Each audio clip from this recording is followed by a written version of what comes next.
Hello everyone, I welcome you all to learning Niti. आपका बहुत बहुत स्वागत है हमारे इस प्लेटफॉर्म पर एंड आई होप आप सभी लोग ठीक होंगे, बढ़िया होंगे, चंगे चंगे होंगे। तो एक बार जल्दी से मुझे सभी लोग बता देंगे कैसे हैं, ठीक है, बढ़िया है, चंगे चंगे हैं या नहीं है। All good, good morning.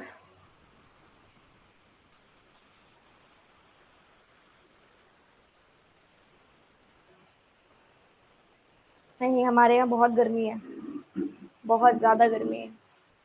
तो आज का सेशन जो है उसमें कुछ छोटे छोटे से टॉपिक्स रह गए थे हमारे फाउंडेशन के, वो सभी टॉपिक्स आज मैंने सोचा कि मैं आपको कंप्लीट करवा देती हूँ ताकि this could be the last class of foundation course. And जो भी इसके मेंस के प्रैक्टिस सेशंस रहेंगे या वो लोग की मेंस के क्वेश्चंस रहेंगे वो सब आपकी शक्ति बैच में कवर हो जाएंगे। ठीक है, जैसे कल की जो 9:15 की शक्ति बैच की क्लास है उसमें डेटा सफिशिएंसी में कराऊंगी टॉपिक, मतलब एक डेडिकेटेड टॉपिक करवाने वाली हूँ, डेटा सफिशिएंसी फॉर मेंस।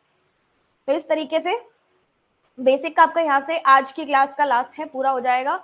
और नेक्स्ट जो होंगी आपकी क्लासेस वो शक्ति बैच में आपकी प्रैक्टिस सेशंस कंप्लीट हो जाएंगे। ठीक है, और ज्यादा कुछ टेंशन लेने वाली बात नहीं है, आपने ऑलरेडी सारा सिलेबस कर लिया है, सिर्फ प्रैक्टिस की नीड है। और पजल्स आपको पता है कि हर एक चीज एक दूसरे से इंटर रिलेटेड होती है। ठीक है, यस, आज लास्ट क्लास है इसकी। चलिए, तो आज की क्लास में हमारे पास है double variable puzzles, uncertain puzzle और डेटा सफिशिएंसी। ये तीन टॉपिक थे जो रह गए थे हमारे करने एक्स्ट्रा से। बाकी जो मेन टॉपिक्स है सब कंप्लीट हो चुके हैं। ये एक्स्ट्रा टॉपिक्स थे जो रह गए हैं वो आज की क्लास में हम लोग कंप्लीट कर लेंगे। सबसे पहले मैं आपको करवाऊंगी अनसर्टेन नंबर ऑफ पीपल की पजल। ये प्रीलिम्स में बहुत ज्यादा आती है, लीनियर में आती है, स्क्वायर में आती है, रेक्टेंगल में आती है, सर्कल में आती है, सब में आ सकती है। ठीक है, बट उनकी आवाज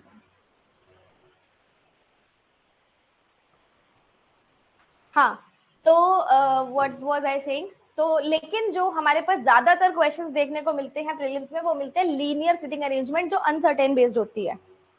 ठीक है, क्रिटिकल रीजनिंग का कोर्स मैंने आपको हर्षल सर का रिकॉर्डेड कोर्स प्रोवाइड किया हुआ है और आप वो देख सकते हैं, आपके इसी बैच के साथ ही फोल्डर उसका लगा हुआ है। ठीक है, बाकी हमारी क्रिटिकल रीजनिंग की जो प्रैक्टिस है वो शक्ति बैच में चल रही है। चलिए, तो लीनियर सिटिंग अरेंजमेंट में आता है आपका मोस्टली लीनियर सिटिंग अरेंजमेंट आपकी हर प्रीलिम्स एग्जामिनेशन में पूछी जाती है। कुछ इस तरीके से क्वेश्चन दिखता है जिसमें बोला होता है असर्टेन नंबर। असर्टेन नंबर का मतलब होता है कि अनसर्टेन पीपल है, हमें पता ही नहीं कितने लोग हैं। ठीक है, इसकी एक छोटी सी अप्रोच है, आप ऑप्शंस में जरूर चेक कर लिया करो कि कितने रेंज के आपको ऑप्शंस दिए गए हैं, आंसर आपका इसी में से आएगा। जैसे ही अनसर्टेन पजल आपको दिखे आप सबसे पहले इसके ऑप्शंस चेक करेंगे कि कितने नंबर ऑफ पीपल जो हैं आपको ऑप्शंस में दिए गए हैं। आपको रेंज का आइडिया हो जाता है कि मिनिमम 19 लोग तो बनेंगे और मैक्सिमम 25 लोग बनेंगे। तो अगर किसी का 18 भी बन रहा है तो उसका ऑलरेडी गलत है, आपको पता चल जाएगा। ठीक है, सबसे पहले ये चेक करना है। अब जैसे आपके पास है 6 people are sitting between Kartik and Kishan. Kartik और किशन में 6 लोग बैठे हैं। ठीक है, अब कैसे 6 लोग बैठे हैं, कौन लेफ्ट में है मुझे नहीं पता। Kruthi is sitting to the immediately right of Kishan. Kishan के इमीडिएटली राइट में कौन है, आपके पास क्रूथी है, क्रूथी आ जाएगी। 3 people between क्रूथी and क्रूथिका।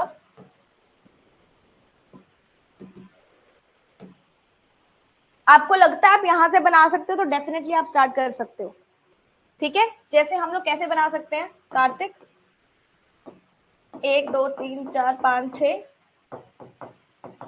Kishan immediately right में क्रूति, क्रूति के इधर और इधर क्रूतिका बन सकती है।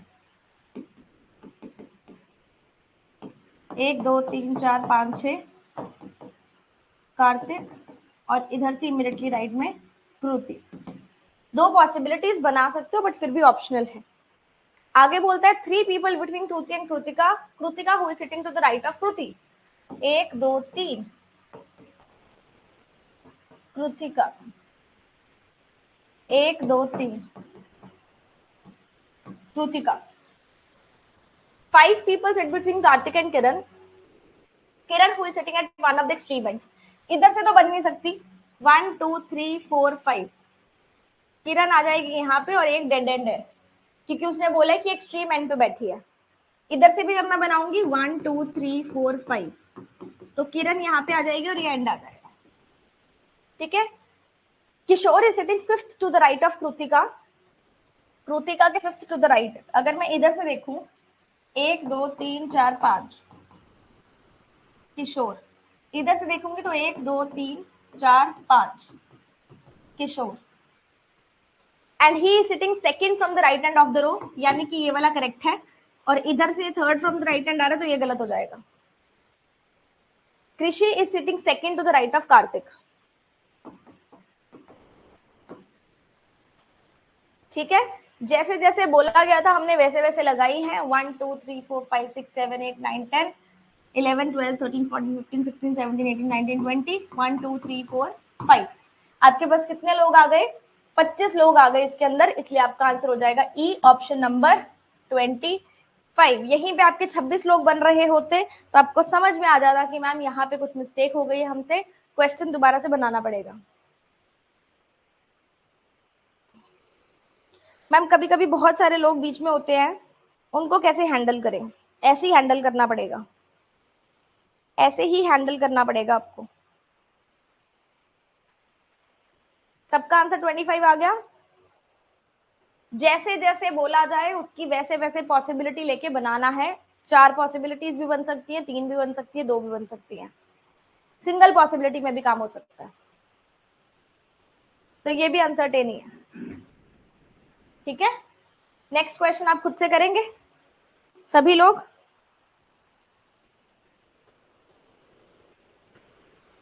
कर लोगे? चलो जी।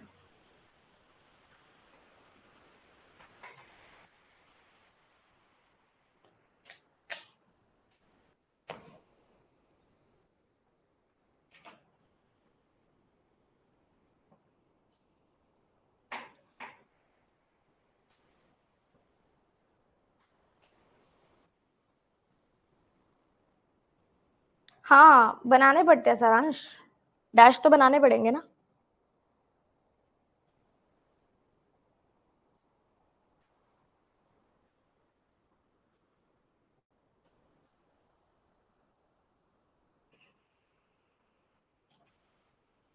जल्दी जल्दी करो सब लोग।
चलो स्टार्ट करते हैं, सब लोगों ने कर लिया है। A certain number of persons are sitting in a circular table में बैठे हैं, some are facing inside। अच्छा एक चीज और, ये क्वेश्चन सबने कर लिया, किसी ने पूछा नहीं कि मैम ऑप्शंस दिखा दो। क्या किसी ने पूछा मुझे कि मैम ऑप्शंस दिखा दो, इसके कितने लोग बैठे हैं? हाँ, किसी ने नहीं पूछा, यानी कि अप्रोच समझ ही नहीं आई तुम लोगों को। जो अप्रोच मैं सिखाना चाहती थी वो अप्रोच आप लोगों को समझ ही नहीं आई। 10, 8, 12, 7 और 9 इसी में से आएगा, ठीक है।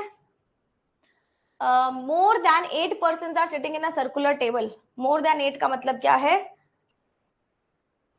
यहाँ पे ये ऑप्शन गया, ये ऑप्शन गया, या तो 9 होगा या 10 होगा या 12 होगा, या तो 9 होगा या 10 होगा या 12 होगा।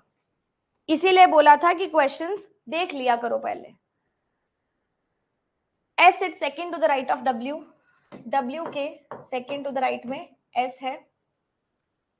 X sits fourth to the left of S, W और S की सेम डायरेक्शन है। V sits second to the left of X, P and X face opposite direction। अच्छा यहाँ पे बहुत सारे लोग भी हैं, है ना। एक अप्रोच ये भी होती है, एक अप्रोच ये भी क्या होती है कि यहाँ पे आप एक बार ना नंबर ऑफ पर्सन्स भी काउंट कर लो, आपको कितने दिए हैं, है ना।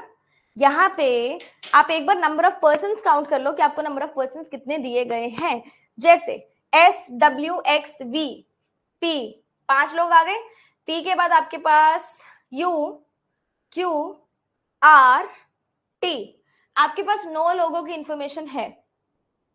नंबर ऑफ पर्सन्स काउंट करने पे मेरे को 9 लोगों की इंफॉर्मेशन ऑलरेडी मिल गई है, तो मेरा माइंड एक बार के लिए बोलेगा कि 9 से ही स्टार्ट कर, 9 से ना हुआ तो आप 10 पे ले जाना। ये भी अप्रोच होती है, क्योंकि आपको पता है कि ऑप्शंस में उतने ही पर्सन्स, अगर यहाँ पे 20 पर्सन्स होते, 21 होते, तो नंबर ऑफ पर्सन्स अब काउंट करने की अप्रोच काम नहीं करती, क्योंकि नंबर ऑफ पर्सन्स कम है। यहाँ पे 15 लोग होते, 16 लोग होते, तो भी मैं नंबर ऑफ पर्सन्स काउंट नहीं कर रही होती। बट क्योंकि लोग ही आपको पता है कि 12 लोग मैक्सिमम है, और यहाँ पे भी बहुत सारे लोगों के बारे में इंफॉर्मेशन दी है, तो नंबर ऑफ पर्सन्स का अप्रोच काम कर जाएगा। इसलिए 9 से ही स्टार्ट कर लो आप लोग, ठीक है। 1 2 3 4 5 6 7 8 9, ठीक है। वो बोलता है कि W के सेकेंड टू द राइट में S है, दोनों सेम डायरेक्शन है। S के 1 2 3 4 X है, X आ जाएगा। यहां तक हमने कर लिया, ठीक है। आगे है P sit second to the right of S, P second to the right of S है। P is an immediate neighbor of V but does not sit immediately left of X।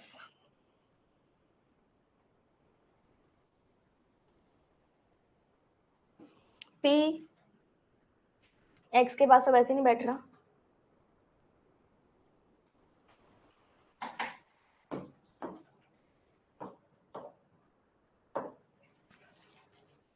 X face towards inside, P और X opposite है। X के second to the left में V है, यहां से V तो बन नहीं पाएगा, इधर से V आ जाएगा, ठीक है। U sits second to the right of V and U faces inside। Q is an immediate neighbor of S। T sits second to the right of Q। R sits second to the right of T। R and T face opposite direction। लो जी, हो गया पूरा, check कर लो। ऐसा ही बना है क्या? एक बार check कर लेंगे सभी लोग।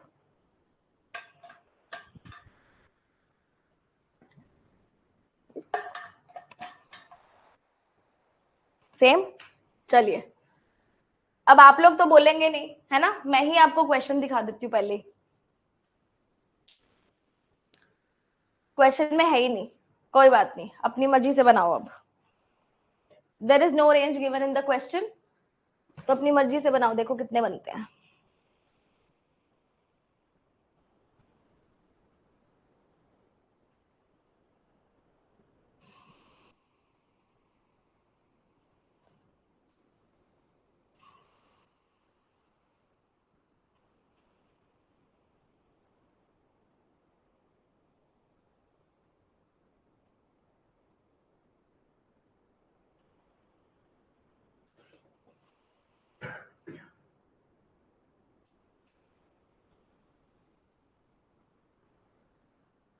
कौन सी वाली मेंस क्लासेस शुभम?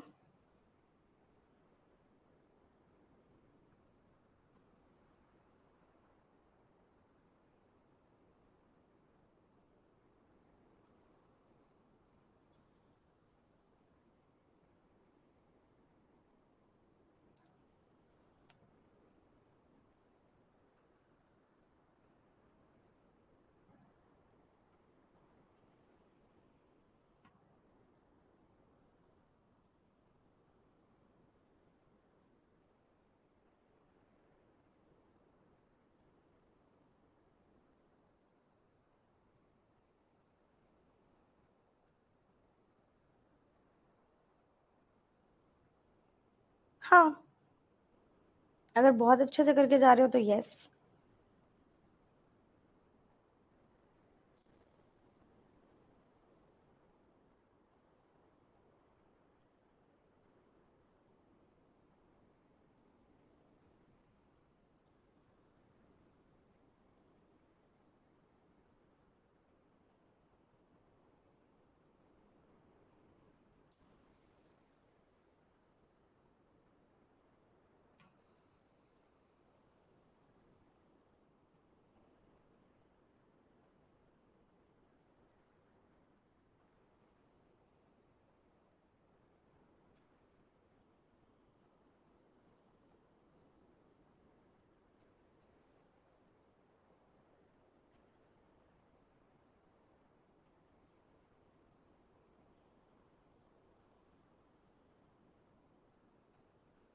स्टार्ट करें?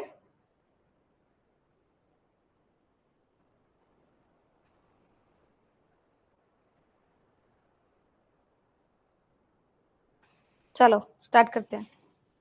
A certain number of persons are sitting in a row facing north. K sits fourth to the left of L. L से 1 2 3 4 K बैठा है and there are two persons between L and G. 1 2 3 4 इस तरफ से भी बन सकते हैं, ठीक है। Number of persons between G and K is same as to the right of Q. G और K में कोई भी नहीं है तो राइट ऑफ Q में भी कोई नहीं होगा।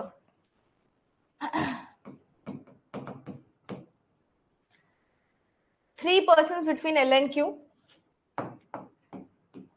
इसको एंड बना देते हैं।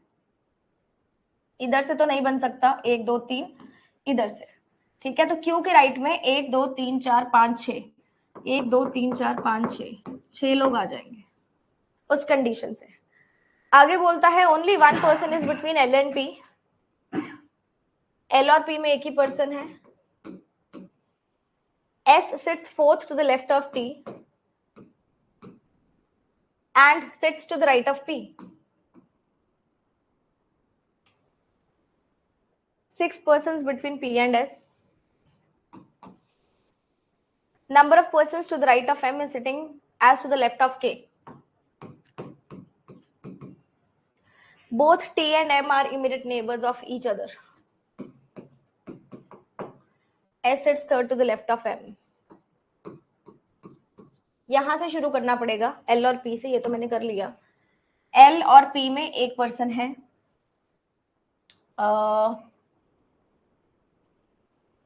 अगर मैं यहां से एक पर्सन बनाऊं, मान लो P, तो 1 2 3 4 5 6 डाल के, अच्छा उस तरफ मुझे S डल नहीं पाएगा ना मुझसे।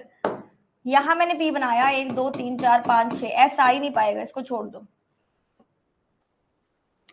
अगर हम P यहां बनाते हैं इधर, तो 1 2 3 4 5 6, S तो मैं बना दूंगी पर T नहीं आ पाएगा।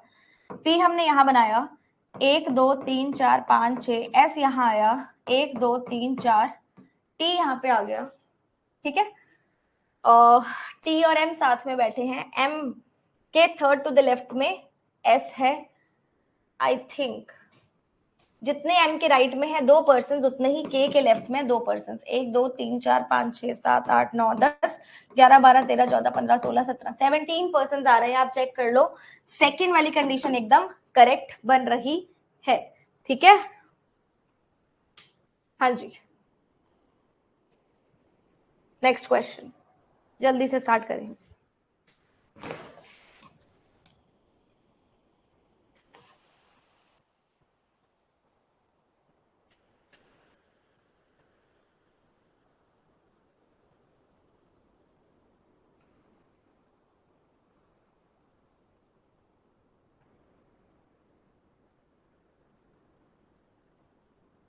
क्वेश्चन गिवन नहीं है इसके अंदर, आई थिंक नहीं गिवन।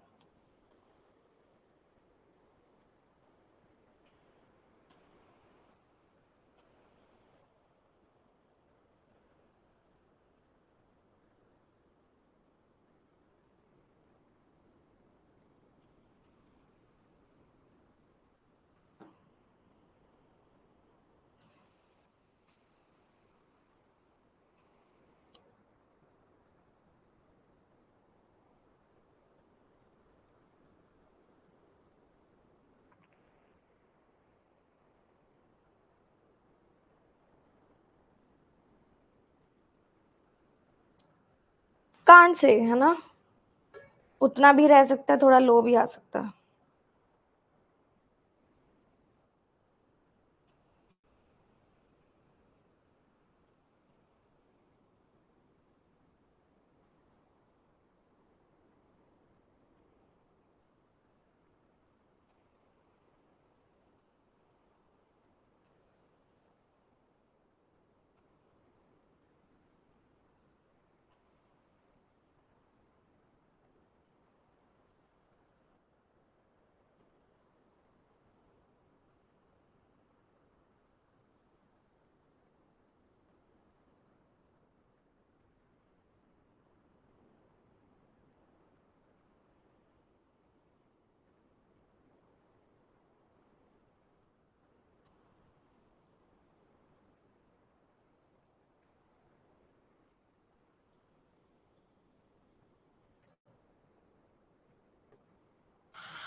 कॉन्ट्रडिक्शन क्रिएट हो रही है, सॉल्व करके देखते हैं फिर, है ना।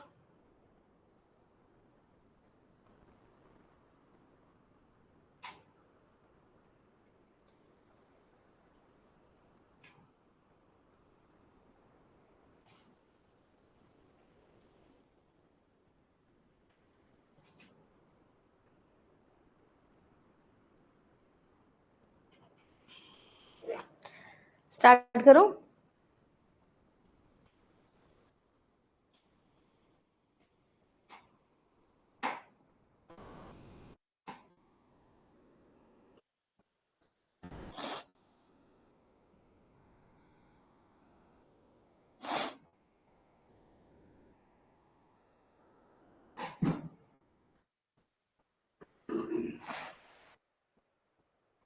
ओके, स्टार्ट करते हैं।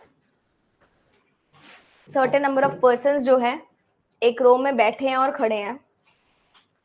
जो बैठे हैं वो नॉर्थ फेसिंग है और जो खड़े हैं वो साउथ फेसिंग है। A is sitting, A is sitting यानी कि ए नॉर्थ फेस कर रहा है। B is fourth to the left of C, C के फोर्थ टू द लेफ्ट में बी है।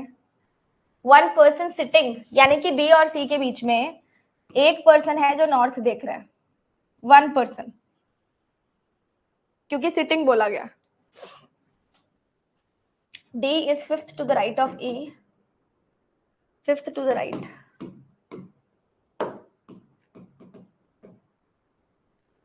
F is second to the left of G. There is no one sitting between F and G who is facing north. यानी कि F और G के बीच में north वाला no one, but G is facing north. North facing in दोनों के बीच में कोई नहीं होगा, साउथ फेसिंग होगा, और G जो है वो नॉर्थ फेसिंग है। B is a neighbor of F and E. There are more than 3 persons between B and D. G is third from any end. both the immediate neighbors of C are facing the same direction.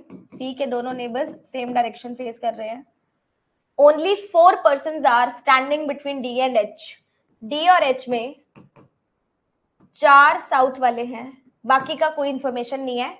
4 south वाले हैं ये पता है. And all the person between them are standing, यानी कि 4 ही person हैं जो साउथ फेसिंग है. All 4 are south facing. D, H, B and D are facing the same direction. Same direction.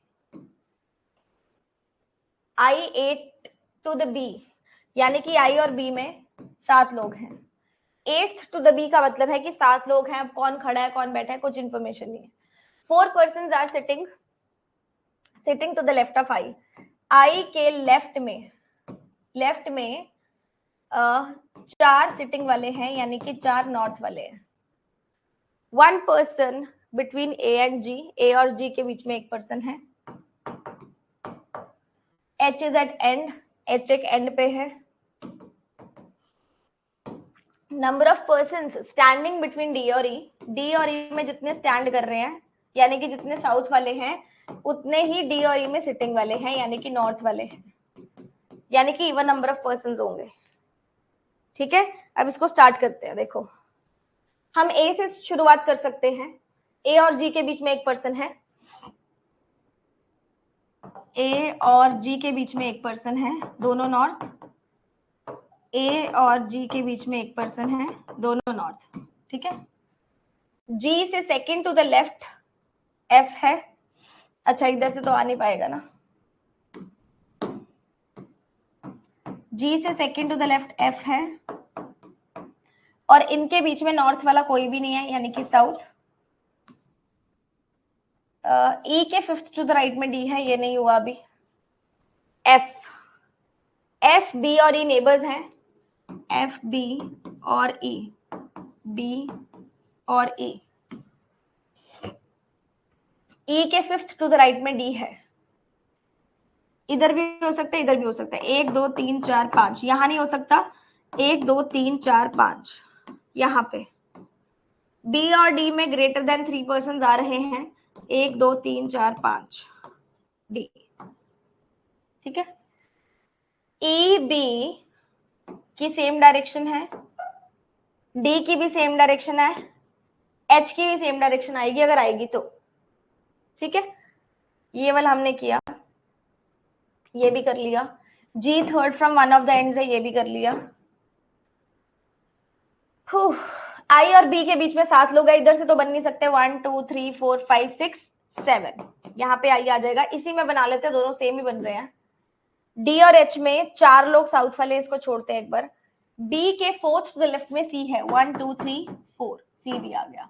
B और C में एक स्टैंडिंग वाला, एक नॉर्थ वाला है. D और C में एक नॉर्थ वाला आ गया, मतलब F भी साउथ वाला हो जाएगा. B और C में एक ही नॉर्थ है, तो नॉर्थ वाला ये आ गया, मतलब ये भी साउथ हो जाएगा. ठीक है. आगे C के आसपास वाले सेम डायरेक्शन फेस कर रहे हैं, आसपास वाले सेम है. H एक एंड पे है, इस एंड पे तो आ नहीं पाएगा, इस वाले एंड पे आएगा H. और I के लेफ्ट में 4 सिटिंग है, या तो I नॉर्थ हो जाए तो 4 सिटिंग इधर आ जाए, या फिर 4 सिटिंग इधर आ जाए. देखते हैं. D और H में ऑल 4 साउथ फेस वो हैं, साउथ फेसिंग. 1 2 3 4. H यहाँ नहीं आ पाएगा, H यहाँ पे आ भी नहीं सकता. 1 2 3 4, H यहाँ पे आया एंड पे, और सारे के सारे साउथ फेसिंग है. लो जी, H भी साउथ फेसिंग है. ठीक है. I के लेफ्ट में 4 सिटिंग है, यानी कि इस साइड में सिर्फ 4 नॉर्थ वाले होने चाहिए. 2 ऑलरेडी आ चुके हैं, 2 हमें और बनाने हैं. जितने D और E में स्टैंडिंग है उतने ही D और E में सिटिंग है. 4 पर्सन है तो 2 स्टैंडिंग हो जाएंगे, 2 सिटिंग हो जाएंगे. कौन स्टैंडिंग है कौन सिटिंग है वो देखना पड़ेगा,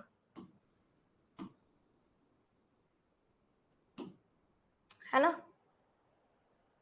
2 स्टैंडिंग आएंगे इसमें और 2 सिटिंग आएंगे.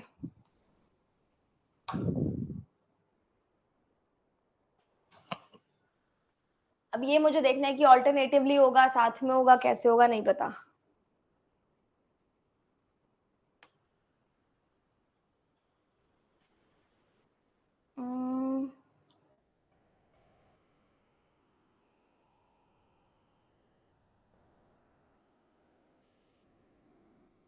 B fourth to the left of C है, 3 आ गए आपके पास नॉर्थ फेसिंग वाले, तो 2 कैसे आएंगे फिर?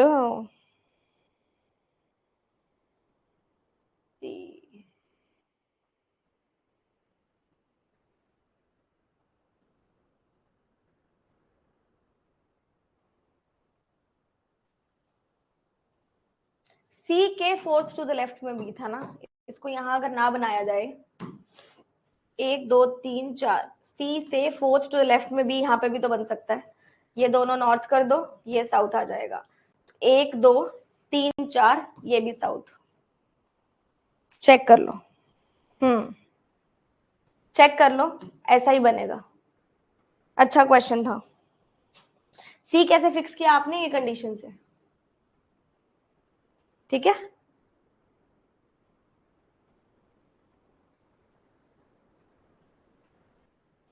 चलो, अनसर्टेन के आई थिंक 2 क्वेश्चंस और बचे हैं, है ना? यस, ये दोनों क्वेश्चंस मैं आपको होमवर्क में दूंगी। अब अपन करेंगे डबल वेरिएबल बेस्ड या फिर टैबुलेशन बेस्ड जो आती है मिसलेनियस में।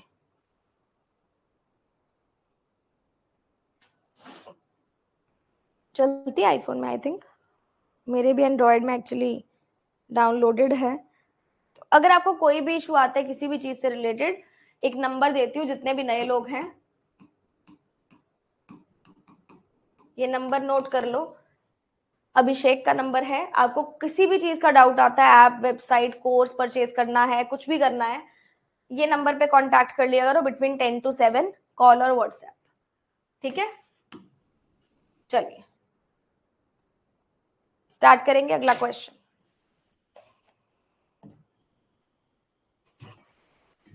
जल्दी से।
डन।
चलिए स्टार्ट करते हैं। Very nice.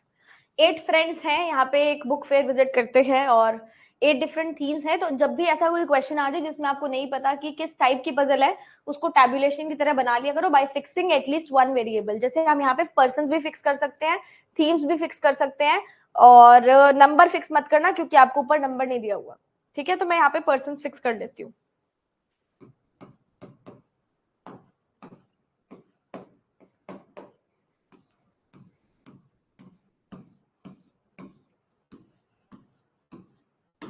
चलिए, A buys mystery book. A ने मिस्ट्री बुक बाय की, सी ने 5 बुक्स बाय की। Self help, V buys cooking books. Total number of books buy A and F is 10। Y ने thriller books buy की हैं। L ने horror book buy की है। ओ ने 8 बुक्स बाय की हैं। एफ ने 4 स्पोर्ट्स बुक बाय की हैं। तो ए ने कितनी की होंगी? 6 बुक्स, दोनों का टोटल 10 था। वी ने 3 बुक्स बाय की है। Y buys half the number of books that F buys, F का हाफ 2 हो जाएगा। क्यू 2 मोर देन सी, सी से 2 ज्यादा यानी कि 7। But they do not belong to romance theme, एक रह जाएगी। L buys 1 horror book, comedy. ठीक है जी, आपका टैबुलेशन बन गया।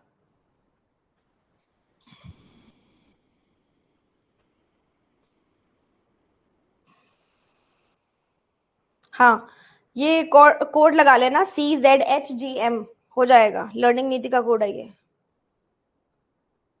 ठीक है, चलो नेक्स्ट क्वेश्चन।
चलो स्टार्ट करते हैं।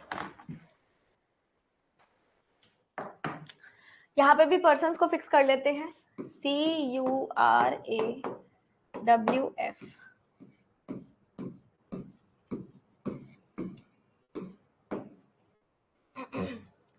C who drives white car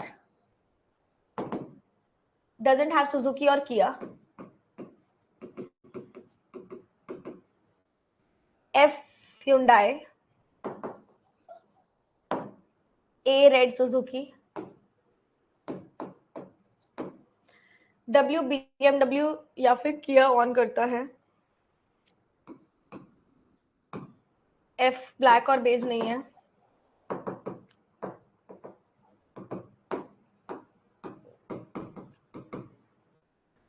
R की कार का कलर मरून नहीं है। U के पास किया या होंडा नहीं है। किया यहाँ पे नहीं है, यहाँ पे नहीं है, यहाँ पे आ सकती है मे बी, या फिर यहाँ आ सकती है ना।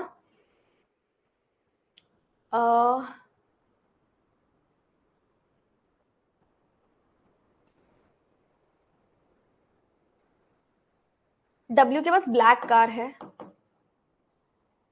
बट किया नहीं है, किया नहीं है, किया नहीं है तो किया आ जाएगी यहाँ पे, ठीक है। BMW आ जाएगी यहाँ पे, होंडा यहाँ, और एक रह गई टोयोटा। मरून यहाँ, बीज यहाँ, चेक करो, ठीक है। All good. Next question.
चलो स्टार्ट करते हैं। 8 विमेन हैं जिनके नाम ABCDEFGH, आप इनिशियल लेटर्स भी ले सकते हो। इनको डिफरेंट डिफरेंट अवार्ड्स मिलते हैं, क्वालिफिकेशन है, और यहाँ से क्वेश्चन स्टार्ट होता है। तो आप ABCDEF तक ही लिखना, H तक, पूरा पूरा नाम मत लिखना।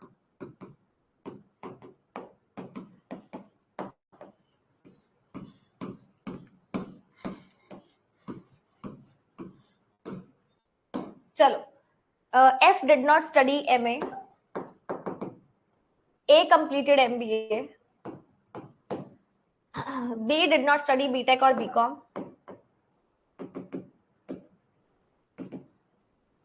either E or F is BBA,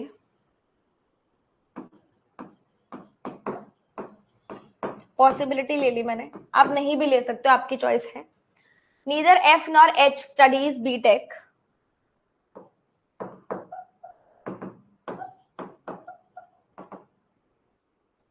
C completed BCom, F MA और MCA, MA नहीं है तो MCA हो जाएगा, BBA तो नहीं होगा, G completed PhD, H MA और MCA नहीं है, H MA और MCA नहीं है, ठीक है। बीटेक यहाँ नहीं आएगा, यहाँ नहीं आएगा, यहाँ नहीं आएगा, तो बीटेक आ जाएगा यहाँ पे। बीटेक बीकॉम हो चुका है, बीटेक हो चुका है। एमए, एमए यहाँ नहीं आएगा, तो एमए यहाँ आ जाएगा, और एक रह गया MCA, MBA, MA, BA, BBA, BCom, BA. Check करना एक बार, कहाँ गया मेरा फोन, सही बना है क्या? चलो नेक्स्ट क्वेश्चन।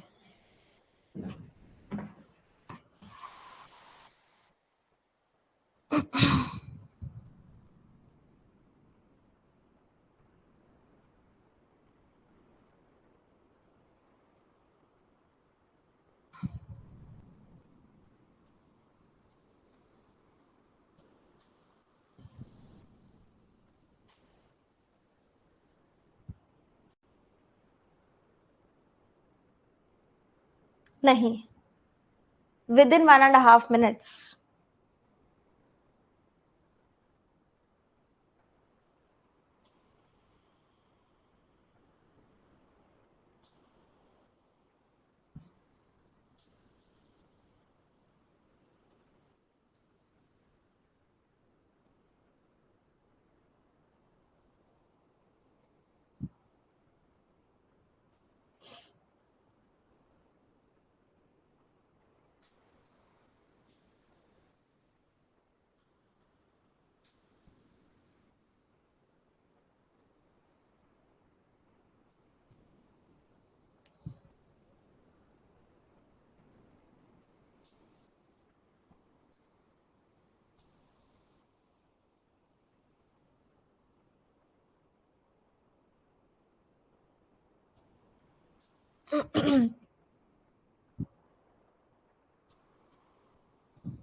चलो स्टार्ट करते हैं। फिर से पर्सन्स को ही फिक्स कर लेते हैं एज तक।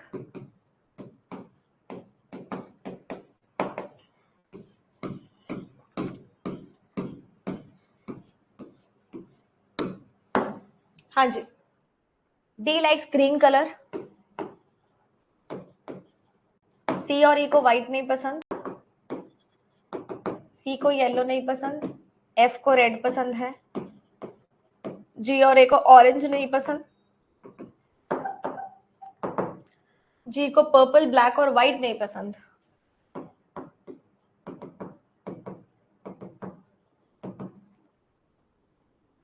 ब्लू येलो जी और एच को पसंद है, ब्लू और yellow,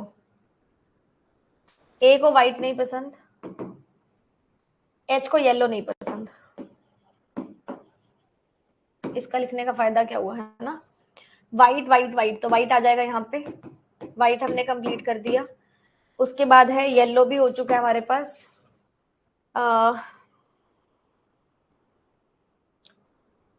D likes green colour तो हो गया था ना, सी और ई को व्हाइट नहीं पसंद, जी और ए को ऑरेंज नहीं पसंद, ऑरेंज सी और ई, ई को ब्लैक नहीं पसंद, तो ब्लैक ऊपर कहीं पे आ जाएगा, सी को ब्लैक और पर्पल नहीं पसंद, सी को ब्लैक और पर्पल दोनों नहीं पसंद, तो ब्लैक आ जाएगा यहाँ पे, पर्पल आ जाएगा यहाँ पे और ऑरेंज आ जाएगा यहाँ, चेक कर लो, ठीक है, ऑल गुड। चलो ये होमवर्क में दे देते हैं आपको क्वेश्चन, ठीक है। अब हम करेंगे डेटा सफिशिएंसी। देखो, डेटा सफिशिएंसी करने से पहले छोटा सा इसका बेसिक बता दूं मैं, है ना, डेटा सफिशिएंसी का एक छोटा सा बेसिक। मेंस की क्लास तो कल होगी, मेंस अच्छे से समझाऊंगी उसके अंदर, बट प्रीलिम्स में आपके पास यूजुअली जब भी डेटा सफिशिएंसी आए, जो कि हम एक्सपेक्ट कर सकते हैं कि इस बार शायद आईबीपीएसपीओ में आ जाए, इट इज अनसर्टेन, आती है कि नहीं आती मुझे भी नहीं पता, है ना। बट जो प्रीलिम्स लेवल की डेटा सफिशिएंसी होती है उसके अंदर मेनली 2 स्टेटमेंट के क्वेश्चंस होते हैं, ठीक है, 2 स्टेटमेंट के क्वेश्चंस होते हैं, जिसमें जो ऑप्शंस होती है ना वो आपको कुछ ऐसे दी गई होती हैं, alone statement 1 is sufficient to answer the question, alone statement 1 is sufficient to answer the question but statement 2 is not sufficient, इसके साथ दिया होता है, सेकेंड ऑप्शन होता है alone statement 2 is sufficient to answer the question but statement 1 is not. 2 से आ रहा है, ओनली 2 स्टेटमेंट से आ रहा है लेकिन 1 से नहीं आ रहा। एक होता है ईदर और, है ना, ईदर 1 और 2। इसमें मतलब 1 से आ रहा है और 2 से नहीं आ रहा, इसमें 2 से आ रहा है और 1 से नहीं आ रहा, इसमें 1 से भी आ रहा है और 2 से भी आ रहा है अलोन। 1 से भी आया सॉल्व करके, 2 से भी आया। बोथ 1 एंड 2 का मतलब क्या है, 1 प्लस 2 को सॉल्व करके ही आ रहा है, अलोन से नहीं आ रहा।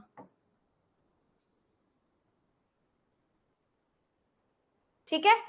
और नीदर का मतलब क्या होता है कि अलोन से भी नहीं आ रहा और 1 प्लस 2 से भी नहीं आ रहा।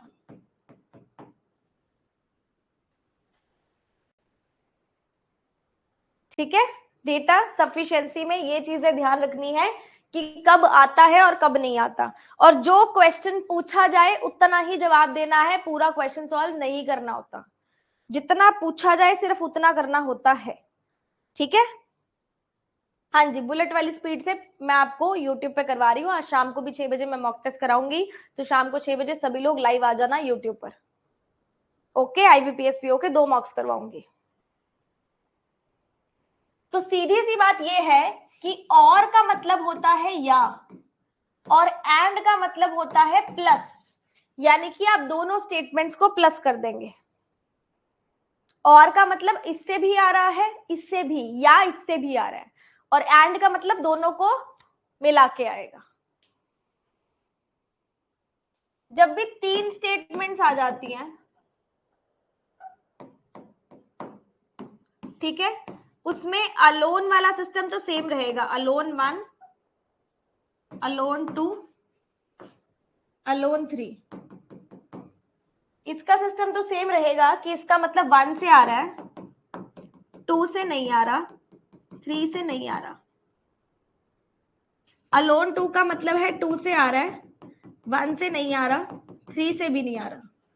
और अलोन 3 का मतलब है 3 से आ रहा है, 1 से नहीं आ रहा, 2 से भी नहीं आ रहा। अलोन का मतलब अकेली, वो अकेली है, उसके साथ कोई भी नहीं है। ईदर का मतलब 1 से भी आ रहा है, 2 से भी आ रहा है, 3 का कोई भी जिक्र नहीं है ना। ईदर 2 और 3 हो जाए तो 2 से भी आ रहा है, 3 से भी आ रहा है। ईदर 1 और 3 हो जाए तो 1 से भी आ रहा है, 3 से भी आ रहा है। अंडरस्टूड। एनी 2 का मतलब क्या होता है, एनी 2 स्टेटमेंट्स,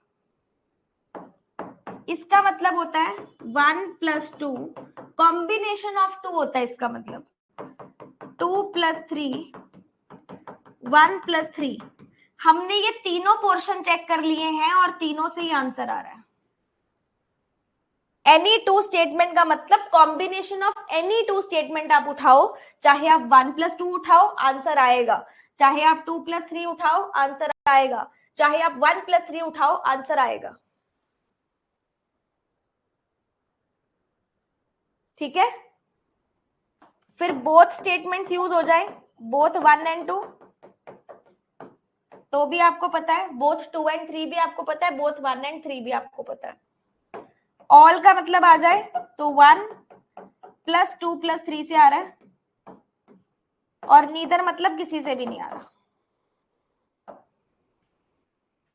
जैसा ऑप्शन का नेचर है आपको वैसा ही उसको पढ़ना है।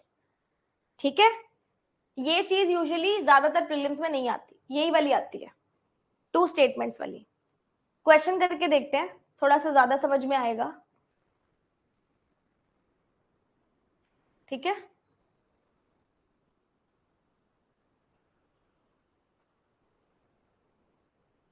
जैसे हिंदी भी दिखा दूंगी, ठीक है, हिंदी भी अवेलेबल है। इस क्वेश्चन में आपके पास सबसे पहले बेसिक इंफॉर्मेशन लिखी है कि सफिशिएंट ढूंढना है। एक डेटा सफिशिएंसी होती है, एक रिडंडेंसी होती है। सफिशिएंसी प्रीलिम्स में आती है और सफिशिएंसी और रिडंडेंसी दोनों मेंस में आती है। तो रिडंडेंसी अभी नहीं कराऊंगी, कंफ्यूज हो जाओगे, कल कराऊंगी। सफिशिएंसी का मतलब किससे आंसर आ रहा है, तो आपको बताना है direction of airport with respect to garden. Garden से एयरपोर्ट में देखूंगी तो कौन सी डायरेक्शन में है, मतलब गार्डन और एयरपोर्ट की दोनों की आपको प्रॉपर पॉइंट्स पता होने चाहिए, तभी आपका आंसर आएगा। ऑप्शन देखो, यहाँ पे दो स्टेटमेंट है, बोथ का मतलब 1+2 से नहीं आ रहा, 1+2 से आ रहा है, सेकंड अलोन से आ रहा है, फर्स्ट अलोन से भी आ रहा है, सेकंड अलोन से भी आ रहा है, और फर्स्ट अलोन से आ रहा है। जो मैंने आपको ऑप्शंस बताए थे, यही ऑप्शन दो स्टेटमेंट्स में रिपीट होते हैं हमेशा हमेशा। स्टेटमेंट जब 3 होती हैं तब चेंजेस देखने को मिलते हैं, दो स्टेटमेंट में यही ऑप्शंस आते हैं। एक बार मैं आपको हिंदी दिखा देती हूँ, है ना, अगर कोई हिंदी वाला स्टूडेंट है तो फिर मैं आपको सॉल्व करवाती हूँ इसको। पहला क्वेश्चन देख लो एक बार अच्छे से, हिंदी इसकी फोटो क्लिक कर लो या कैसे भी, है ना।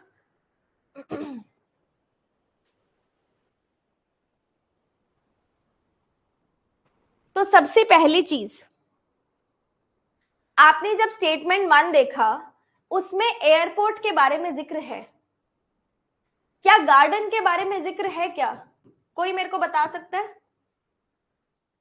स्टेटमेंट 1 में एयरपोर्ट के बारे में जिक्र है क्या, गार्डन के बारे में जिक्र है क्या, जस्ट ए सेकेंड। तो क्या आंसर आ सकता है क्या अलोन 1 से, अलोन 1 से आंसर आ सकता है क्या, नहीं आ सकता। तो इधर और वाला ऑप्शन भी गया और ये भी गया। You have to apply the elimination method plus oral method in data sufficiency of two statements in prelims examination. जब भी प्रीलिम्स एग्जामिनेशन में डेटा सफिशिएंसी आए उसमें ओरल तरीके से भी देख लो और एलिमिनेशन से भी देखो कि कौन कौन से ऑप्शन कर सकते हैं। ठीक है, अब 2 में चेक करो, हमारे पास गार्डन तो है लेकिन एयरपोर्ट ही नहीं है, एयरपोर्ट ही नहीं है। तो क्या स्टेटमेंट 2 अलोन से आ पाएगा क्या, नहीं आ पाएगा मैम। अब सिर्फ दो ऑप्शन बचते हैं, या तो दोनों को मिला के आ जाए या दोनों को मिला के भी ना आए, ए और बी में से आपका आंसर होगा। ठीक है, सबसे पहले आपको एयरपोर्ट और गार्डन से चाहिए कनेक्शन ढूंढ लो, है ना। Museum is to the south of airport, airport के साउथ में म्यूजियम है, and museum is to the south west of garden, garden के साउथ वेस्ट में है। ठीक है, आपको पूरा बनाना ही पड़ेगा क्योंकि यहाँ पे इन दोनों को कनेक्ट करके आंसर नहीं आएगा। मुझे नहीं पता ना कि म्यूजियम साउथ वेस्ट में तो है लेकिन कितना ऊपर गार्डन बनेगा नहीं पता, आपको पूरा बनाना पड़ेगा। Hospital is to the west of airport which is to the north of mall.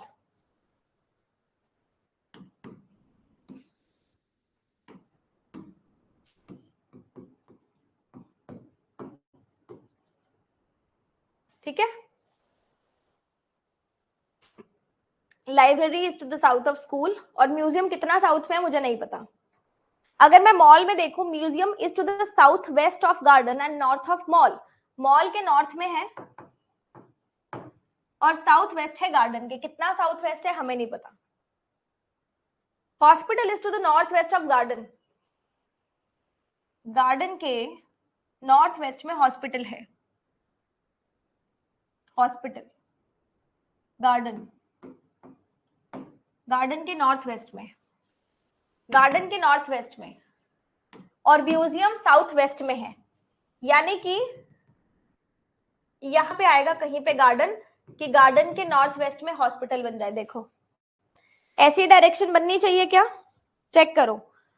Museum के इस साइड में मेरे को गार्डन बनाना पड़ेगा तभी इधर से साउथ वेस्ट में म्यूजियम आ पाऊंगी, और गार्डन से नॉर्थ वेस्ट में मेरे को हॉस्पिटल चाहिए, तो ये कहीं पे एयरपोर्ट और म्यूजियम के बीच में इस साइड में आएगा गार्डन, आएगा मतलब डायरेक्शन निकल सकती है।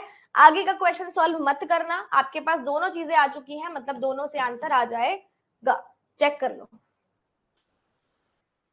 जब पता चल जाए कि आंसर आ जाएगा तो टिक कर देंगे बस। ठीक है, नेक्स्ट क्वेश्चन देखें। अच्छा एक चीज और, एक चीज और, आपके घर में आपके मम्मी पापा हैं, उनको आपके लिए कोई डिसीजन लेना है, ठीक है, एक चीज समझना बड़े ध्यान से, उनको आपकी पढ़ाई के लिए या आपके फ्यूचर के लिए कुछ डिसीजन लेना है। मम्मी कुछ और बोल रही है, पापा कुछ और बोल रहे हैं, लेकिन डिसीजन उन्होंने ही लेना, आपसे तो कोई पूछ भी नहीं रहा। तो मम्मी बोल रही है कोई एक्स वाई जी चीज और पापा बोल रहे हैं कोई एबीसी चीज। अब यहाँ पे अगर आपने अपने बच्चे के फ्यूचर के लिए कुछ डिसाइड करना है तो क्या एक कंसेंसस पे आना पड़ेगा, क्या एक सहमति पे आना पड़ेगा, क्या एक बात पे आना पड़ेगा क्या दोनों को? कितने लोग बोलते हैं कि आना पड़ेगा, ऐसे तो बात ही नहीं चलेगी, वो कुछ बोलते रहेंगे वो कुछ बोलते रहेंगे। आना पड़ेगा, मतलब जब हम एक ही घर में रहते हैं तो आंसर निकालने के लिए सबकी सहमति होनी चाहिए, सबके point of views at last match हो जाने चाहिए। अगर 4 लोग हैं, 2 लोग हैं, 3 लोग हैं, उनको एक सहमति पे आना पड़ेगा, आना पड़ेगा, ठीक है। आप अपने घर में बैठे हो, मैं अपने घर में बैठी हूं, ठीक है। मेरे से मेरे टीचर ने पूछा कि आप बड़े होके क्या बनोगे, मैं बोलती हूँ डॉक्टर। आपसे आपके टीचर ने पूछा कि आप बड़े होके क्या बनोगे, आप बोलोगे टीचर, ठीक है। क्वेश्चन सेम था लेकिन आंसर अलग था, क्वेश्चन सेम था लेकिन आंसर अलग था। क्या दोनों का आंसर गलत है क्या?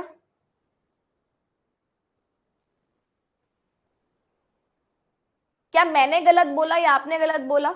आपको इसमें कुछ गलत लग रहा है क्या कि आप बड़े होके क्या बनोगे, दोनों के लिए आंसर सेम है, मैंने बोल दिया डॉक्टर, आपने बोल दिया टीचर।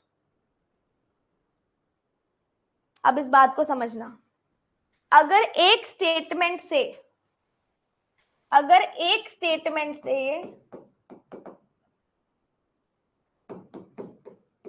दो पॉसिबिलिटीज बने, 2 या 3 या 4 जितनी भी हैं, तो सबका आंसर सेम आना चाहिए।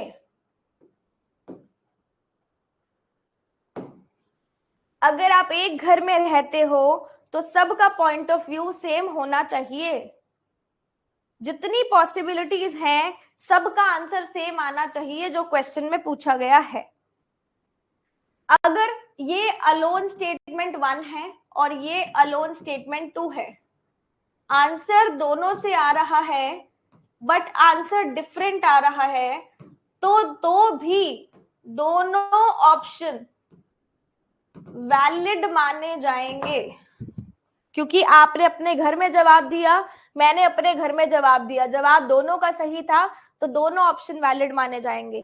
यहाँ पे मम्मी पापा अगर खुद ही लड़ पड़े, इसका आंसर अलग आ रहा है, ये फर्स्ट पॉसिबिलिटी है, ये सेकंड पॉसिबिलिटी है, इसका आंसर ए आ रहा है, इसका आंसर बी आ रहा है, आप इसको टिक ही नहीं कर पाओगे क्योंकि मम्मी कुछ और बोल रही है और पापा कुछ और बोल रहे हैं। कनेक्ट कर सकते हो मेरी बात को कि मैम आंसर आ रहा है अलोन 1 से, लेकिन एक आंसर 2 आ रहा है और एक आंसर 3 आ रहा है। मम्मी ने ए बोला, पापा ने बी बोला, कैसे टिक कर दोगे? गलत हो जाएगा। लेकिन अगर अलोन 1 से आंसर आया ए और अलोन 2 से आंसर आया बी, तो हम इसको मान सकते हैं क्योंकि आपने अपने घर में जवाब दिया है और मैंने अपने घर में जवाब दिया है, किसी की कोई भी इंटरफेरेंस नहीं है, कोई भी इंटरफेरेंस नहीं है। Very good. हाँ, और अगर दोनों से आ जाए तो इधर। चलिए अब इस सवाल को करेंगे सब लोग, ट्राई करके देखो, है ना। डेटा सफिशिएंसी उतनी टफ नहीं है जितनी हम सोचते हैं।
चलो, हाँ जी, क्वेश्चन में सफिशिएंसी पूछे, in which month of the same year did Kiran get the promotion, Kiran को कौन से महीने में प्रमोशन मिला है। स्टेटमेंट 1 बोलती है किरण के भाई को अच्छे से याद है कि किरण को प्रमोशन जून के बाद मिला था, लेकिन अक्टूबर से पहले, और उस महीने में 31 दिन से कम थे। तो जून से अक्टूबर के बीच में आपको 30 दिन वाले महीने याद रखने हैं। 30 दिन वाले कौन से होंगे, जुलाई अगस्त नहीं होगा, सितंबर होगा, which is having less than 31 days. तो सितंबर में आएगा, यानी कि आंसर आ रहा है अलोन 1 से आंसर आएगा। इसको कैंसिल कर सकते हो, इसको कैंसिल कर सकते हो, इसको अलोन 1 होगा, इधर होगा, देख लेते हैं। अलोन 1 से तो आ रहा है। और किरण की बहन को अच्छे से याद है कि उसको प्रमोशन अगस्त के बाद मिला था, लेकिन नवंबर से पहले मिला था और 30 दिन वाले महीने में मिला था। तो जुलाई के बाद अगस्त, सितंबर, अक्टूबर, सॉरी अगस्त के बाद सितंबर, अक्टूबर, सितंबर आ जाएगा 30 दिन वाला, यानी कि स्टेटमेंट 1 से भी आ रहा है और स्टेटमेंट 2 से भी आ रहा है। इधर और पेन उठाने की नीड ही नहीं पड़ी, ओरली ही सॉल्व हो गया। ठीक है, हिंदी दिखा देती हूँ इसकी, फिर स्टार्ट करेंगे।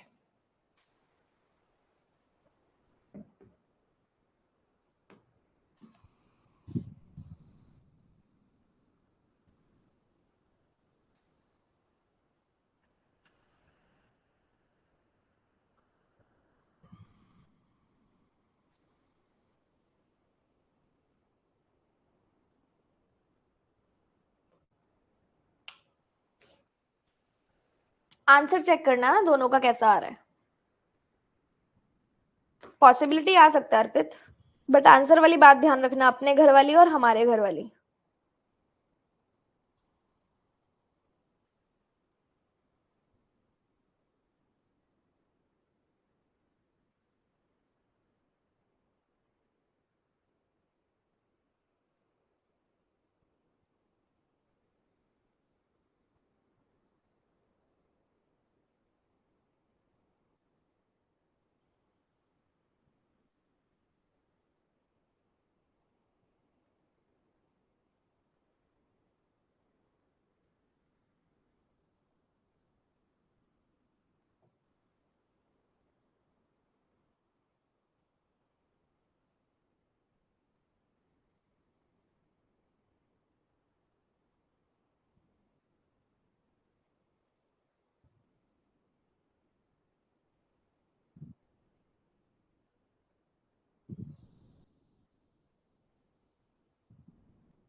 स्टार्ट करें, चलो देखो, सबसे पहले आपको सिलॉग्स के जैसे इसको सॉल्व करना है।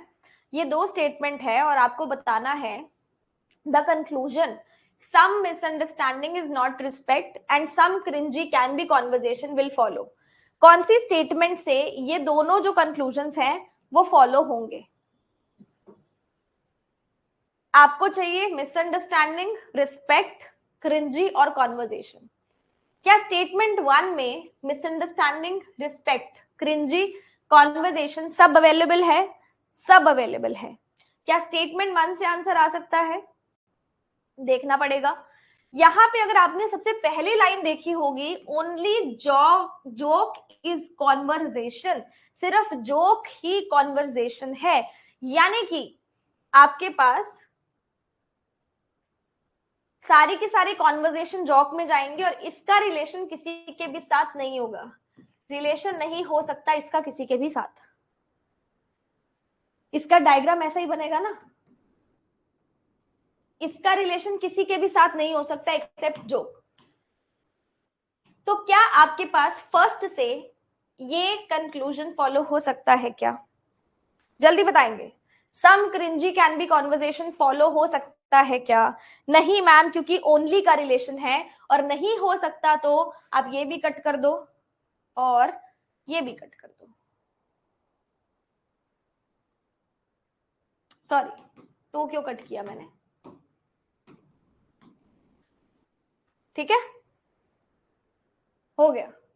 सेकंड से देखो, सेकंड में ओनली जैसा है बट मिसअंडरस्टैंडिंग के साथ है। वो बोलता है some misunderstanding is not respect. मुझे पता है यहाँ पे मिसअंडरस्टैंडिंग के अंदर जो मिसअंडरस्टैंडिंग जो क्रिंज के अंदर, क्रिंजी के अंदर जा रहा है, यानी कि मिसअंडरस्टैंडिंग का रिलेशन क्रिंजी के अलावा किसी से नहीं होगा, तो क्या ये चीज सही मानी जाएगी? क्या ओरल तरीके से कराऊंगी, लिख के नहीं कराऊंगी मैं, दैट इज टू ओल्ड और traditional method which I can say. आपको पता है मैम, जब ओनली का रिलेशन आ गया, सम नोट को मैं नो की तरह भी पढ़ सकती हूं, तो ये तो फॉलो कर जाएगा ना, ट्रू, हो सकता है फॉलो। दूसरा था सम क्रिंजी कैन बी कॉन्वर्जेशन, कुछ क्रिंजी कॉन्वर्जेशन हो सकती है। क्रिंजी और कॉन्वर्जेशन का कोई भी रिलेशन नहीं है आपस में, और सम का रिलेशन ये दोनों बना सकते हैं, मतलब फॉलो हो जाएगा। दैट मीन्स अलोन सेकंड से आंसर आ जाएगा।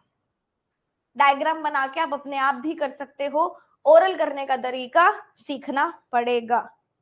आप लूप होल्स ढूंढो, कहां से मैं एलिमिनेशन मेथड लगा सकती हूँ, और only was the only factor here जहां से आप एटलीस्ट एक एक कंक्लूजन को गलत प्रूव कर सकते थे। हाँ जी, ऐसे ही करना है, ठीक है। कैन बी नहीं देखा मैम, देखना चाहिए था ना पिंकू जी। अगला क्वेश्चन देखते हैं, चलो स्टार्ट करेंगे, प्लीज स्टार्ट करेंगे जल्दी से।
शमा कौन से दिन पे मुंबई जाती है? शमा की बहन के अकॉर्डिंग वो मुंबई ट्यूसडे के बाद जाती है, लेकिन संडे से पहले जाती है, लेकिन थर्सडे को नहीं जाती। ट्यूसडे के बाद वेंसडे, थर्सडे को नहीं जाती, फ्राइडे, सैटरडे, 3 दिन आते हैं। अगर मैं स्टेटमेंट से बात करूं तो मेरे पास 3 दिन आएंगे, ठीक है। 3 दिन का मतलब है 1 से आंसर नहीं आ रहा। सेकंड बोलता है Shama goes to Mumbai after Monday but before Saturday. बहुत सारे दिन आते हैं, सेकंड से भी नहीं आएगा, ठीक है। अब मैं बात करती हूं दोनों को मिला के, अगर मैं दोनों को मिला भी दूं, दोनों को मिला दूं तो इसमें से आप सैटरडे भी काट दो, क्योंकि बिफोर सैटरडे बोला है, तो भी वेंसडे और फ्राइडे तो बच जाएगा। अभी भी आंसर नहीं आ रहा, इसका मतलब दोनों स्टेटमेंट सफिशिएंट नहीं है आंसर करने के लिए, क्योंकि वेंसडे और फ्राइडे में अभी भी पॉसिबिलिटी आ रही है।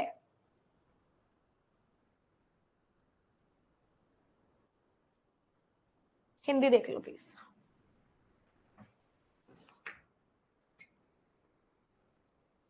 नहीं, कॉमन से बात नहीं चलती, वेंसडे भी तो ऑप्शन आ रहा है ना फर्स्ट के अकॉर्डिंग।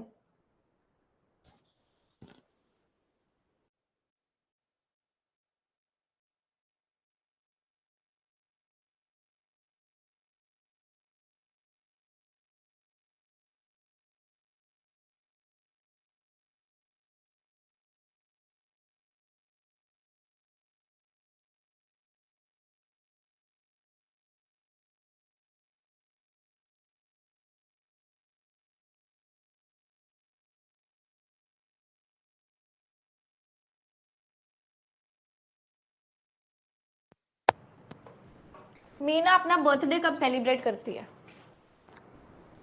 मीना के भाई का बर्थडे 20 दिसंबर को है और उसकी मम्मी का बर्थडे 8 दिन बाद है उसके ब्रदर के। मीना के बारे में तो कोई बात ही नहीं हुई। Meena celebrates her birthday 5 days after her father celebrates her birthday, his birthday। उसके पापा ने 22 दिसंबर को किया तो 5 दिन बाद किसका आ जाएगा? मीना का। सफिशिएंट है, चेक कर लो। आ गया सफिशिएंट? नेक्स्ट तो आप कर ही लोगे ना, हिंदी की नीड ही नहीं पड़ेगी इसमें।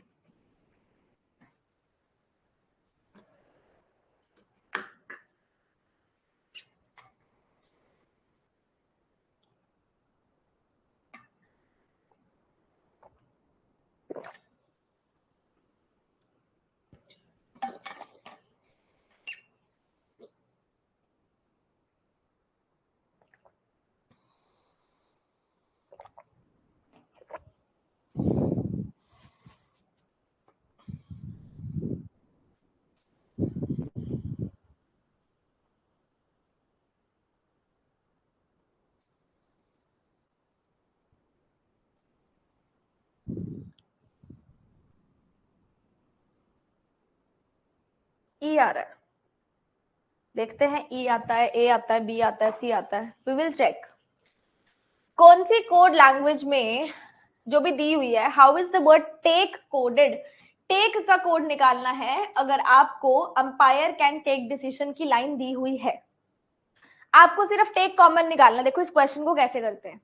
स्टेटमेंट 1 में आपके पास अगर मैं कॉमन निकालू तो कैन टेक यहां से और कैन टेक यहां से कॉमन आ रहा है। चेक कर रहे हो? यहां से कैन टेक, यहां से कैन टेक कॉमन आया और bowler run behind wicket, bowler और विकेट यहां से कॉमन आया। अगर अभी मैं बात करूं तो टेक इंडिविजुअली कोड मैं नहीं निकाल पाऊंगी। टेक का कोड इंडिविजुअली मैं नहीं निकाल पाऊंगी बिकॉज मेरे पास कैन और टेक में पॉसिबिलिटी आएगी। ठीक है, मतलब फर्स्ट अलोन वन से आंसर नहीं निकलेगा और इधर से आंसर नहीं निकलेगा। गुड। सेकंड में देखो, टेक निकालना है या फिर बाकी सारे umpire can take decisions minus करना है। अगर मैं इससे मैच करूं और इससे मैच करूं तो मेरे पास अंपायर का कोड और टेक का कोड यहां से आ सकता है। ठीक है, बाकी कुछ भी कॉमन नहीं आ रहा, बाकी कुछ भी कॉमन नहीं आ रहा। अंपायर दिख तो रहा है, कट रहा है क्या? यहां से दिख तो रहा है बेटा। बाकी कुछ भी कॉमन नहीं आ रहा, तो मतलब स्टेटमेंट सेकंड अलोन से भी नहीं आएगा। दोनों को मिला लो, इस बेसिक स्टेटमेंट के साथ दोनों को मिला लो। इधर से मैंने कैन टेक निकाला था, इधर से मैंने टेक निकाल लिया।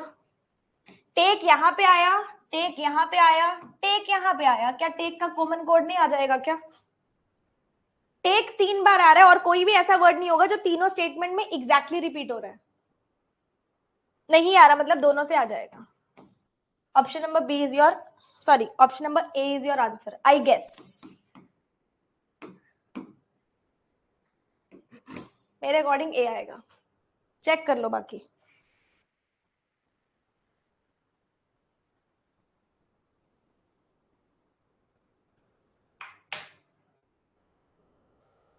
चेक कर लो, किसी को कोई भी डाउट है तो पूछ लो।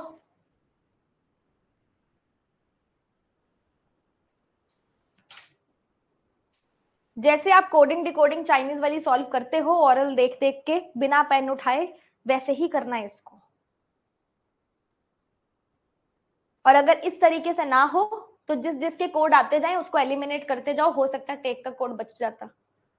अगर मान लो यहां लिखा होता अंपायर कैन टेक डिसीजन और नीचे लिखा होता अंपायर टेक डिसीजन, और या फिर मैं बोलूं अंपायर कैन डिसीजन, तो अंपायर कैन डिसीजन दोनों से कट हो जाता, टेक का कोड बच जाता। उस तरीके से भी कर सकते हो। स्टेटमेंट से क्या मैच नहीं हो रहा?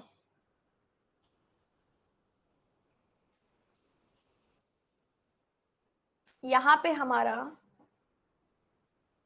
ये जाओ नाउ और नाउ, तो नाउ नाउ नाउ कॉमन आ तो रहा है, आ तो रहा है पिंकू जी, ठीक है। कॉमन निकालना ना हमें तो।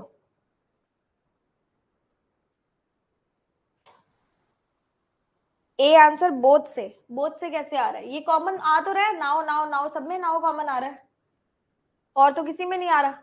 अपने को 3 चाहिए ना, 3 में नाउ कॉमन आया ना।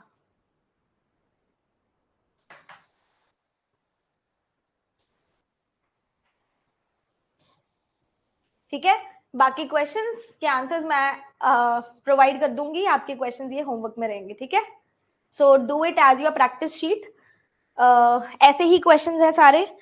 मैंने अपनी तरफ से आपको फाउंडेशन बिल्कुल बेस करवा दिया है, ठीक है। मेंस की जो प्रैक्टिस क्लासेस हैं वो शक्ति बैच में चलेंगी, तो अब ये मत सोचना कि फाउंडेशन में कोई क्लास अलग से ली जाएगी, नहीं। जो शक्ति बैच में मैं टॉपिक वाइज क्लास कराऊंगी वो फाउंडेशन में भी अपलोड कर दूंगी। जैसे कल हमारा 9:15 बजे होगा डेटा सफिशिएंसी एंड रिडंडेंसी, इसी का ही मेंस कराऊंगी मैं शक्ति बैच में, तो उसकी क्लास वहां भी अपलोड कर दूंगी, यहाँ पे भी अपलोड कर दूंगी, ताकि फाउंडेशन में कोई प्रॉब्लम ना आए आप लोगों को। क्रिटिकल रीजनिंग की आपको रिकॉर्डेड क्लासेस हर्षल सर की मैंने प्रोवाइड की हुई है, फाउंडेशन कोर्स के टैब में ही जाके देख लो। उसके अलावा मैं क्रिटिकल रीजनिंग ले रही हूँ शक्ति बैच के अंदर डेली बेसिस पे, तो आप वहां से भी मुझसे कनेक्ट हो सकते हैं, ठीक है।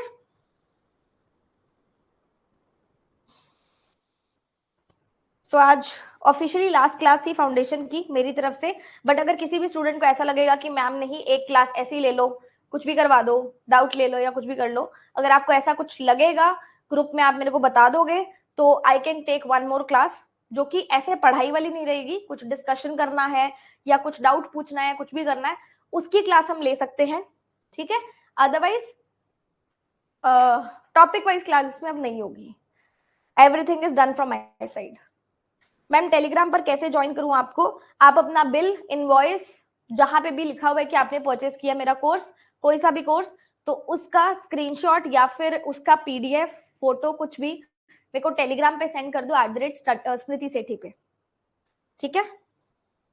चलो, thank you so much everyone for joining me for the foundation course and I hope you really enjoyed the whole course which I have told। मुझे पता है कि ये बहुत लंबा खिंचा है कोर्स हमारा, लेकिन ईच एंड एवरी थिंग हमने माइन्यूटली की है यहाँ पे, ये आई कैन डेफिनेटली से कि हमने हर एक चीज को बहुत माइन्यूटली टच किया है, इतना माइन्यूटली कि अगर आपने पूरा फाउंडेशन कोर्स बहुत अच्छे से किया है तो आपको ऐसा कोई क्वेश्चन नहीं होगा जिसका बेसिक नेचर या जिसका ट्रिक टिप्स कुछ भी पता ना हो।